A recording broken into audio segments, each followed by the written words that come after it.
सुप्रभात good morning ngasi third class होने को मखा चथरजे अखोई मैम आप लोगों ने नाश्ता कर लिया नाश्ता है हिंदी द ब्रेकफास्ट चाबा है को मैंने चाय पी ली अना चा थे है पीना दे अखोई दुम खंगेदना थकपदुनेबा और एक अंडा है येरुम अमगा और समझनबदो अमा सुंगदोगदोबा सेब एप्पल चारे खा लिया आई सुम हाइजेनिक हाइदी थकपदना पीना लेदना चाबदना खाना सिगी सिजनबको अदो सिगी मखा तारकपोइना ब्रेकफास्ट से नाश्ता हाइबनिको अदो हाना खोइना का से कई हाइना तमख्रबा मैम काम खा से खत्म घ से कईबा गार्डन घा से ग्रा अखोइना तमदा घास ग्रास तमग्रेना nga जे अखोइना nga हाइबदो हिंदी ददी कइनो अंग हाइबनिबा सिगी तु अंग हाइबदो सिगी कइनो जे बिंदु जे सिगी सिजनब मैम लाखनेबको अदुगा चा लेरे चा से एनगांग चतुर हाइबा छा से कइनो चतुर दि वाइस ओइबा सिंगबा छा से छत अदगी जा से कइनो जाना खंगबा जहा दगी एनगांग हाइगदेना झोला गाइना अदुगा सिगी चा सा जा जहा न्या सिगी जे मोय हिंदी द कई हाइगे हाइ मतमदा इया हाइबको अदो सिदा लोन जे अखोई आइगी इमारोन दी नतबनिना को अदुगा आई हिंदी गे ओजा सु नतबनिना खितंग हाइदी लोन कइनो प्रोनाउंसिएशन द जेनबदी लाकनी बदुजो अखोइना लोन फाउननबा आइना मयाम द ताकजबनेबा हाइदी फॉर एग्जांपल हंतक गुजरात प्लेन क्रैश की गांथोई शर्मा लेगिदेदना अदो मयांगना पाबदा गांथोई जे नानथोई ना हाय मोइदा nga जे थोक्तबनेबा नानथोई थोई चमानना अखोइना शा गुंबा सुगुंबा हायरकपजा शा जे खरा यामिदना खोई काखा तौरप कांदा अदो खोइदा लोइ थोक्लक्तबा यायबा प्लस हिंदी जो खोइ कुइना सिजनरदो याम नुंगती गांगनाबा नतबनिना को अदुबु एनीवे तमिनर से हिंदी जे खंगदबदी यादे खोइ हेक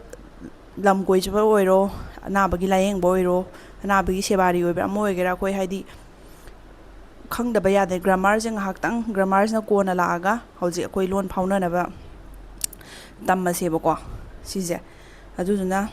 लोन जे अखोइना स्पोकन हिंदी हाइदा सिजे हाइरकांदा अखोइ सिगी ngangbजे हेकान तप तपना सेमदोकपा याइदना कइगिनो हागा अखोइ स्कूल दा हिंदी यावरखरबनेबा मखा तारकपोइना ता से कइनो तप अखोइगी तप तो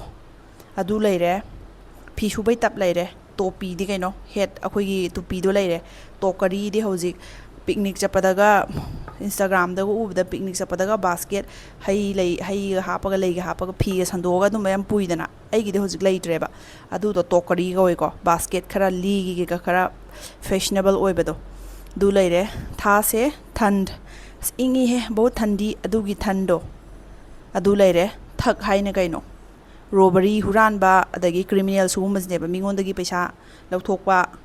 लेदेना अखोइगी सु मयाम अमा सुगुमबगी मिगी पैसा हुरालगा चेनगिबा अदगी पैसा अदि सम क्रिमिनल अदुमबदो मादि पुरा थकनेगा हाइदो दुदुनेबा थक से निंगजंगबजा अखोइगी मैतैदजु के उफक की टाइप थक हाइब्रा अमा लेदेना अदुदुम निंगजंगा यारे का अदुगी थक से हिंदी द साइना क्रिमिनल तोबा मिसे थोकना दि साइना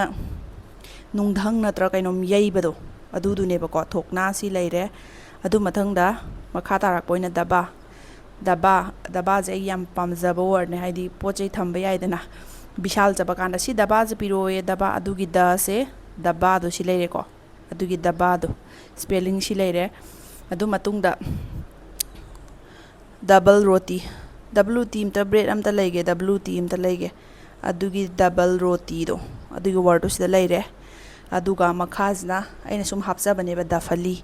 श्रीदेवी की थाइन इसाई अमा लेदना दफली वाले दफली बजा मेरी गुंगरू का हाइबदो अदु सुमाइना दोन येबा हाइदी दोन दमा पुखम की टाइप ता ओवर राउंड तोबा मा लेदना सीमाजु मा अदु